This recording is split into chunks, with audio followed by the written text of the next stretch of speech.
because when I was anticipating watching this episode, because I watched it late because I was waiting to watch it with my person, so I watched it later, and I was like ready to be like putting all kinds of jokes in this vlog. Like I'm gonna have like it start off with like bye bye bye for with NSYNC for Robb because he's gone. I don't have to suffer through what they've done with Robb on the show.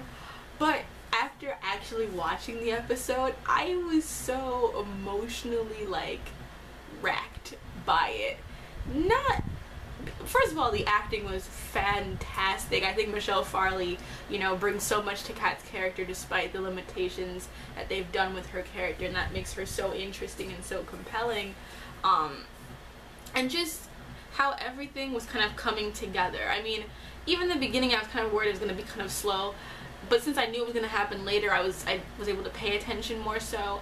And I liked how every kind of emotional piece was set up, how we saw people split up, come together, seeing relationships being shifted and shaken. I thought that was a really interesting way of how they handled this episode. It's a game-changing episode in a lot of ways, with the exception of maybe one scene. But overall, this was a great episode. I think it was probably one of the best episodes we had this season. It might be my favorite episode of the season, if only for that last, you know, 20 or so minutes, which was just so intense that it really made everything worth coming together. So let's go in order of what was going on. So the opening sequence after the title scene is a scene between Robb and Kat talking about their strategy about them going to take Castamere Rock, because it's kind of their revenge plan because of all the Lancers have done towards their family, and you get a little Grey Wind cameo. What I liked about this scene was that this season we have not really seen a strong relationship between Kat and Robb, and I think that's probably one of the few things they could have done earlier to make the Red Wedding even more intense than it was. But I think they knew that they had to kind of bring this relationship back in order to make this episode impactful. So we saw Robb acknowledging that he made a mistake in allowing Theon to go to Winterfell, to go to his father, and now that led to the sack of Winterfell, and acknowledging that his mother was right and he didn't listen to her. And it kind of was starting to rebuild that relationship, the damage that was done by everything. I thought it was really touching, because we have lost a lot of the relationship. We don't know that Robb respects his mother. We don't know that he really cares for his mother. He's willing to put his mother in prison and chastise her like she's a little kid.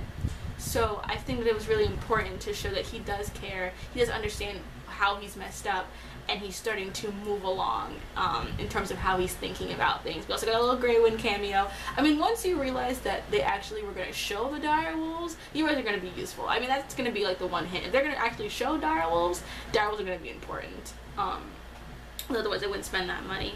Then we get the Stark army arriving at the Twins with Monsieur Frey basically telling Robb about how he messed up, how he's supposed to marry one of the daughters, and that he had to apologize to them. And so he brings out all his daughters and granddaughters, naming off all of them, and then Robb apologizes saying that he married because he loved someone else. And so Walder Frey has Talisa come up and basically talk about how hot she is, and how, you know, how the love that they have was probably lust, which is a fair point on Walder's direction. It probably was lust, but whatever. And he kind of said that he can see underneath her clothes, basically making a lot of like sexual innuendos and assaults towards her before parading her off and saying that they'll get ready for the wedding later. What I thought was interesting about this scene is that they bring up the idea of love and his relationship with Talisa. And the interesting thing, I'll just put a little tidbit, is like in the books,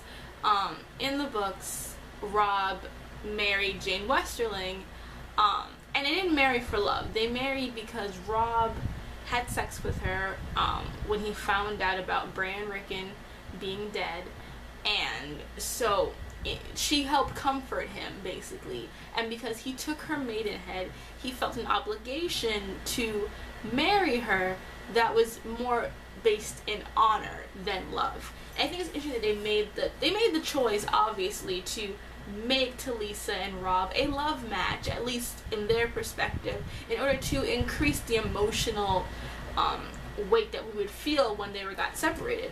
But I wonder for people how effective this actually was, because I don't know anyone who actually enjoys this couple actively. I mean, they may like the actress. I like the actress who plays Talisa, even though I don't care for Talisa myself. But I have no emotional connection with this couple. But they obviously made a choice to be like, people would understand Robb's choice if it was more about love, or maybe even lust. But I think the honor thing was taken off because it just wasn't, you know, I don't think they really thought it was going to be that interesting to people. And I think what's interesting about it, though, is how it shows that Stark mentality, that what's important to Robb is not practicality, is not what we would consider reasonable, it's doing the honorable thing. And I thought that was just an interesting way of like how they talked about Talisa and her relationship to Robb, and just thinking about how it was in the book version. Then we go off to Dany, and they're talking about how they can sack Yunkai, and Darrow basically has a plan about him going in, taking out some of the guards, and then Jorah and Grey Worm will come in with him, and then the rest of the army will follow. Jorah's kind of questioning him because he doesn't like that Daario is kind of moving on his main squeeze, because Dany obviously has a thing for him. And so, but Dany asks Grey Worm what he thinks about the plan, and Grey Worm confirms that he thinks it's a good plan, that he trusts Daario basically, and they decided they're going to go off and do that. What I think is interesting about Grey Worm is that even though we're supposed to think of him as a commander and a leader, and he can fight, we have established that he's a good fighter, but it's fun that they do this battle plan, and he's there, but he makes no contribution. Barristan we've seen make contributions all the time. Jorah and Daario, it's obviously their kind of dick contest over Daenerys, but Grey Worm is supposed to be the commander and be important and intelligent, but we don't actually see him do anything that proves those things except for having really good battle skills. Next we get Sam and Gilly being cute, I suppose, if you like them. But it's more them walking along and Sam kind of telling Gilly basically the history of the wall, what it's like, where they're going, the geography. And Gilly says it's like you're a wizard because he can read the squiggles in the books, which is like he's able to read, period. And I thought that even though it was kind of like not a waste of time, because it's obviously giving you reference to where they are and where they're going, and it's interesting to know that so many characters are so close to each other at this point in the time. But it was a good callback to season 1 where Sam talks about how he wanted to be a wizard, and I thought it was cute. I can give them that. It was a cute scene between these two. I'm actually gonna do this next part out of order, so I'm gonna skip the scene that does come after this and go to the scene where Bran, Jojen, Rickon, Hodor, they're all together and they're all walking, and they find the one of the old ruins of the castle that's there, and they decided they're gonna stay there for the night because lightning is coming. And it's a little, first of all, Rickon speaks, which I'm just like, I didn't know that they could give this kid lines, and he blew me away this episode, not in this scene but in a later one. And he talks about how old man would tell them stories about wildlings that they drank the blood of their enemies, and Osha just gives him the biggest like please look. And it was very interesting, especially because when they leave together to go into the building, Osha's like, yeah, well, we're waiting, we can drink some blood. It was just a nice little scene. But the next scene I want to talk about these two together because they are very parallel to one another. The first part is where Sandor and Arya are together, and Sandor says that he wants to rob and attack one of the men to get his cart and things like that because he's taking it towards the wedding.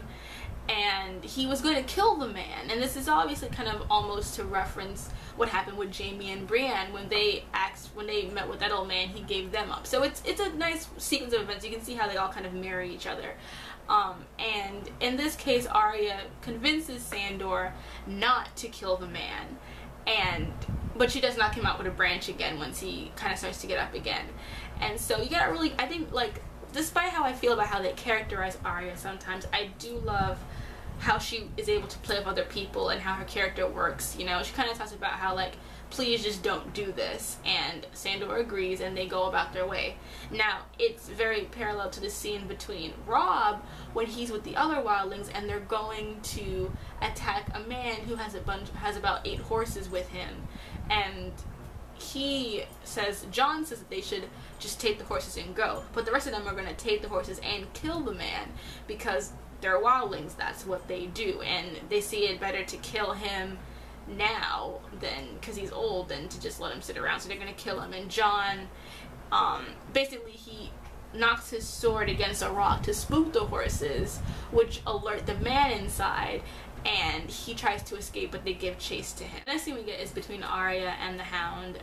They're right by the twins, and Arya's kind of staring there, and Sandor acts like it's not gonna go away, and basically he and Arya get into a bickering competition where Arya basically brings up his scar and his brother and how he turned in that way, and then Sandor retorts about what happened to Ned, and then Arya says that she's gonna juke, you know, a sword in his eye. And it's not that I dislike this scene, it's not that I dislike it, but what I think is sometimes the issue with Arya's character is that, with the exception of like a few emotional scenes that she gets, she basically is portrayed as just almost, I don't want to say generic because there is a lot more complexity to her than usual, but she is very much just like that action girl, and I feel like they don't often get into like the depths of what she feels, what she thinks. They don't show that, you know, she's not a complete hard-ass, at least not yet, and they don't even show the extent of her hard-assness to begin with, but they remove the fact that she is still a kid. She is still in some senses innocent, not as much as she was before, and it certainly decreases after her time with Sandor, but I think that they often just turn Dany into a sort, not Dany, they often turn her into a generic almost action girl because they feel like that's just the best, that's her default personality. She'll have emotional scenes, but she'll always be snapping at someone or just being sassy. I mean, sometimes she can have nice scenes, like she had some earlier with Gendry and Hot Pie, but usually her default personality is just to be really smart, super capable almost all the time, and she only ever loses against people who are like hyper powerful than her, but she never seems completely out of control because she's always calm about stuff. And I feel like they could do more to show that she's not always that way. She is still a kid. She's still going to be affected by these things. This next sequence of events is so intense, not just because of what's happening, but the fact that Jon and Bran and Rickon are so close to each other, and that they're right there. They're right there. And they don't get to interact, because basically what happens is there's a storm outside and it's raining, and Bran's group, they're in the castle tower, and they're in the tower where they are, and outside is the wildling groups chasing the man. Now, while the storm's going out, Hodor is afraid of the lightning, and they're trying to calm Hodor down because the noise from the castle will attract them, attract the wildlings. There's the wildlings below, and could get them into some serious problems. So they decide, so Bran's trying to calm down Hodor, and he ends up warging into Hodor as a way to calm him down. Now, they don't really explain what warging is completely. I think they kind of hinted it, but basically warging is when they're able to basically put themselves inside of other animals or people, an extension of their will into those people, and go into them, see through them and such. And so he does it to Hodor, and it makes him be quiet. And that's what's going on inside. Now, outside, what we have is, first we get a Shaggy Dog and Summer cameo, which means they're going to be important. So they capture the man, and they want to have Jon prove that he's one of them by killing the man. Now, you know, he's hesitating to do it, and then Ygritte ends up shooting him with an arrow. And, what the hell is his name? I forget. Tormund? No, not Tormund. The other warg dude, I forget his name, I apologize for that. He gets really upset at this and says that he'll never be one of us, and then they try to attack Jon, and Ygritte defends him in the beginning, and they're all attacking him, and the other guy, the Giant's Bane, tries to basically hold down Ygritte, telling her to stop fighting against them. And then during this sequence, Jojen gets Bran to warg inside of the direwolf, and they help save Jon and give him the edge that he needs to escape. And then when he escapes on the horse, Ygritte's trying to go with him, and he leaves Ygritte, and she has a look on her face like, motherfucker, when I see you next, you gon' get it. You gon' get it. Like, you do, like, I enjoy Ygritte to a degree. I feel like, you know, there are parts of her that are kind of irritating to me, but overall, like, that look on her face, I wouldn't want to be the person who gave that look, because she was tight. She gonna get that ass. She gonna get you, Jon Snow. You best watch. That's not a spoiler, I'm just saying, like, that's what her face was saying, like, watch, if I see you next time I see you, you going down. Let's see.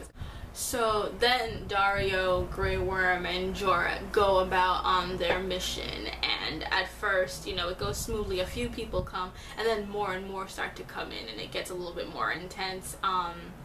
It's just interesting seeing them all fight, you know. I think sometimes, you know, Jorah is supposed to be older, but it's still interesting to see how good he moves and how quick he is. And Grey Worm was doing good with his spear. It was really a good action sequence scene. So I thought it was a really good fight scene, a nice little interlude between events that was going on. Then we get the first part of the wedding, and this is the happy part. Basically they're all standing out there, and Edmure is waiting very, very nervously, and then slowly Walder brings out this woman. Her veil is covered, and then she lifts the veil, and they lift the veil, and Edmure has like, holy shit, she's actually pretty.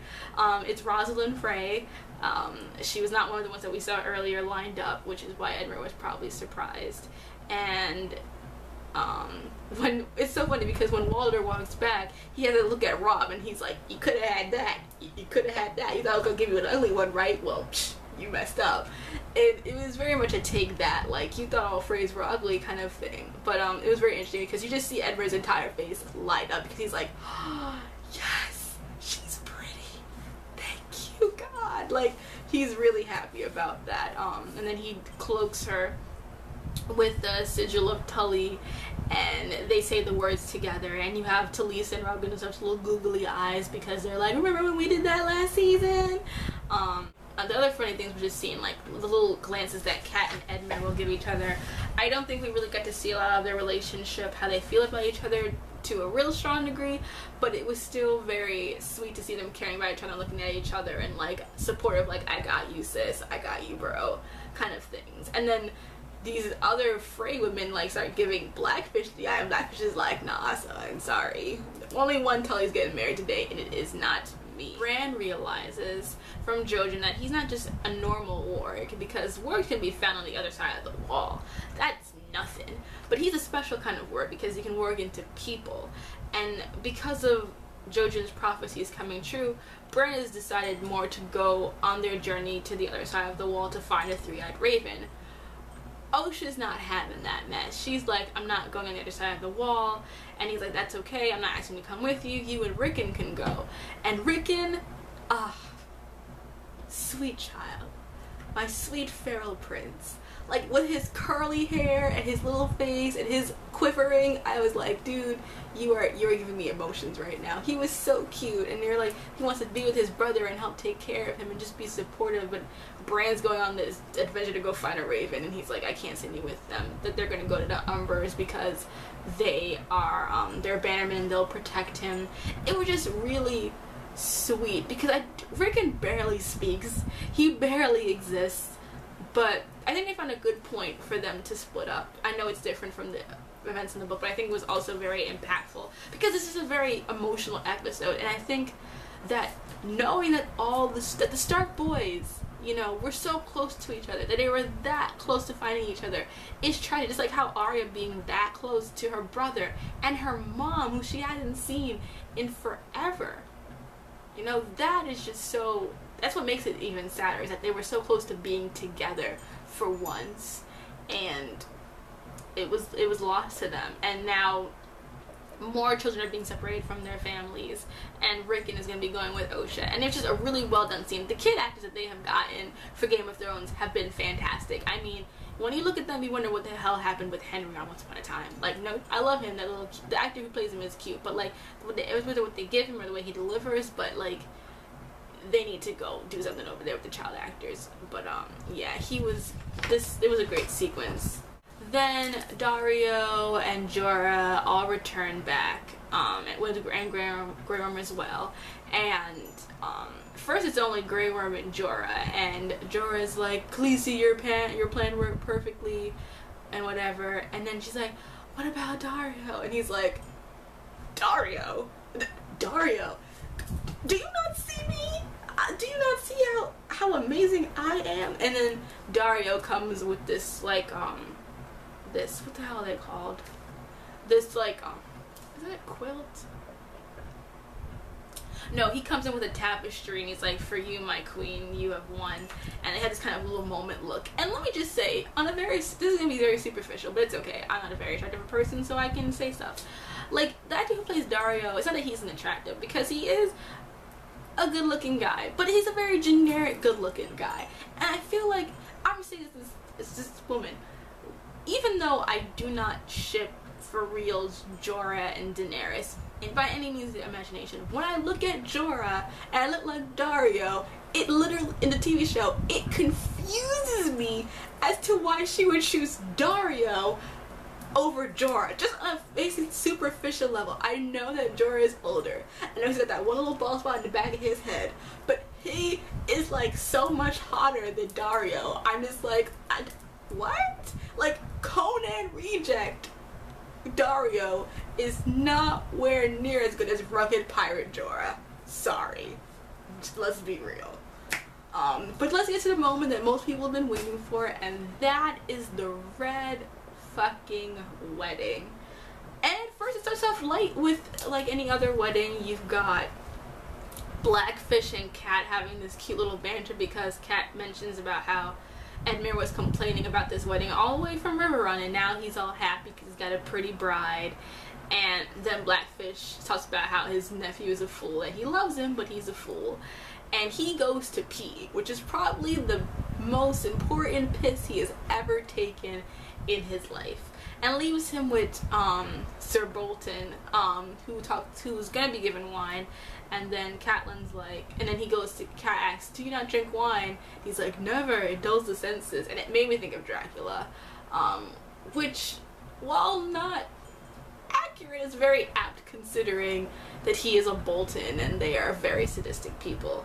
And then they attempt to make us care even more about Talisa and Robb by having them talk about their baby. And of course she's like, it's a boy, we're gonna name it Eddard. And I'm just like, oh wow, how shocking. No one would ever have assumed that. And like, I remember I was talking to my friend as I was watching. I'm like, oh my god, it's gonna be Eddard, it's gonna be Eddard, it's gonna be Eddard, it's gonna be Eddard. And like, oh my god, it's Eddard. What a shock. It's a very cliche little thing, but it's done to make them look cute and appealing, and they had a little banter and they love each other and it's all great, blah blah blah. And then we get Walder Frey saying, well, the Septon said some words, we've eaten, and now it's time for the bedding. And everyone gets excited, and he goes to Robb to give the order. And Robb's like, let the bedding begin. And so they start taking Edmure and taking Rosalind out, and you're taking their clothes off, as like, not as bad as it would have been, but they start getting them ready and bringing them outside. And Talisa has this look of judgment on her face, like, what are y'all doing?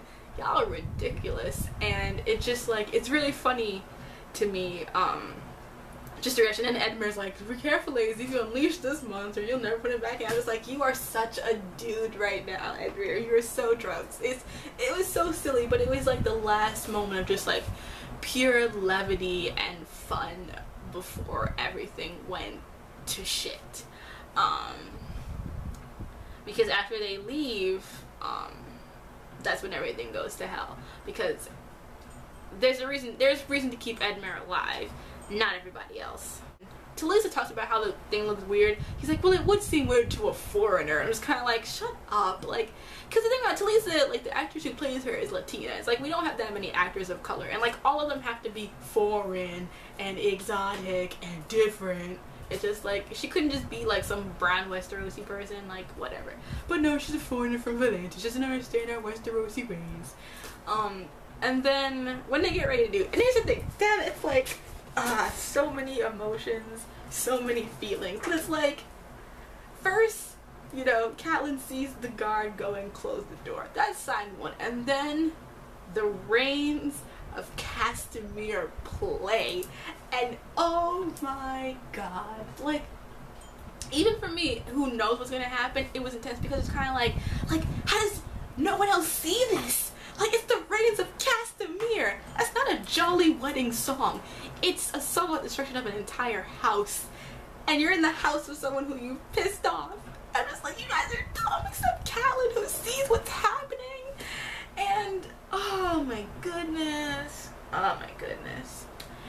was just like, it was so hard to like see her realize what was going on. Then she sits down, you know, and she looks at Lord Bolton and she pulls back his thing, and she sees the chainmail and she slaps the shit out of him. She's like, what the fuck?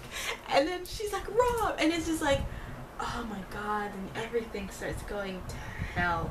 It was so hard to like watch because it's so brutal, like seeing Robb get first of all, the most jarring thing was just like you see Catelyn get hit, you see Robb get hit. Talisa, the only reason they made her pregnant is so that they could stab her in the belly like 16 times. It was just crazy to watch because I'm just like, what are you doing? It's just, oh my god, it was so much. I'm like, is it the only reason she's here and pregnant? Because like in the books, you know, the wife's not at the wedding for obvious reasons. Like, why would you bring the woman that you married in spite of their house to a wedding? Like, why would you do that? That's not logics. But anyway, Robb is not that intelligent anyway. So they bring her there in the show. I'm just like, so we had to watch that, and just like, it was just so hard, especially because it's like another Ned gone if it was a boy, and it's just like everything is just going to hell. Everyone's getting stabbed and slaughtered, and Catelyn falls, and Robb just keeps getting thing. And then it's not even just Robb, it's the soldiers outside, and outside Sandor's trying to get in to try to see the wedding, and they turn them away, and it's just like, that's when essentially just like, this is not right, this is not right. And Walder is just like, what? Oh, I forgot Walder's speech. He's talking about he needs to give them what they deserve. And I'm just like, oh my god. Filch, you doing the most right now. You doing the absolute most. Did Umbridge put you up to this? Did Umbridge make you do this? You can tell me. But, Jesus. And then Arya's walking and she sees the soldiers like, oh, we're about to go back to Winterfell. Nope. Guys come and slaughter them. And then they come for Grey Wind. What? Grey Wind didn't do anything. It wasn't his fault that his houses failed. Okay, so then they kill Grey Wind. I'm just like, dude. And then when he falls and Arya sees him, oh my god, oh my god. It was too fucking much. It was just so sad and heart-wrenching, and it was just like right here, like right in the feels. I could not contain it. And you know, they'll skip to this part of what doesn't talk about Arya anyway, and Arya's like wants to go in to go there, and then Sandor knocks her out and takes her back. But anyway, then we go back to the Red Wedding, and Kat's underneath, and she's crawling, trying to get there, and she sees Walder Frey's wife under the table, and then you see Robb slow crawling to Talisa, who's just dead, and her stomach is just bleeding, because you know your stomach. Think about getting, like, probably all the stabs probably hurt her as much, but like just getting stabbed in the stomach is so horrible because you just keep bleeding, and so she's bloody, and she's just laying there, and he's so upset, and now it's his baby, and now it's his woman, and it's just like, Arr! And then Catelyn, she gets up there, she grabs that Walder girl, that Frey girl, wifey, and she's like, that's my son, that's my firstborn. And let me say something, Michelle Farley, girl, they did not mean you for so much shit, because that was some grade A acting. She was so good. And you think about the thing about that whole speech and everything is that like she means it, because Robb's all she has left. She thinks Bran is dead. She thinks Rickon is dead. Arya and Sansa are lost to her. She's lost her husband. Her whole family has been destroyed. Her grandchild is dead. All she has in this world is Robb. And even if she has to die, if her baby boy, her firstborn with the man that she loved, that she adored, if he can just live, oh my god, that would be everything to her. She wouldn't care if they killed her, as long as her son was okay. And you can see that. You know that. But no. You see him get up and he says mother, and then fucking Roose Bolton stabs his ass, say the Lannister in her guards, and I was just like, and you see her wail and she slits that chick's throat. Oh my god. Catelyn, for all the things they did wrong with you, for all the flaws that they did wrong with you as a character, at least you died like a boss. Like, I mean, like, and when her throat gets slit, just after she kills the Frey girl, her expression of complete doneness, like, she is like a zombie. She is done. Like, she was so destroyed. This is everything about her life. Everything that meant something to her is gone. It's over. She has no reason to live. She has no reason to defend herself, to fight back, and then he slits her throat and she is gone. And it's just like, it's so hard. I mean other people are probably happy because they all hate Kat. They think she's responsible for the war, and I'm like, no, you're wrong, whatever. But for me, as someone who at first just liked her and then who grew to love her as a character because of what she represented archetypally, it was just so heart-wrenching to see that with her as a character. And I was really upset. Like, when the episode was over, like I said, I had jokes prepared, but after watching it, I had no jokes.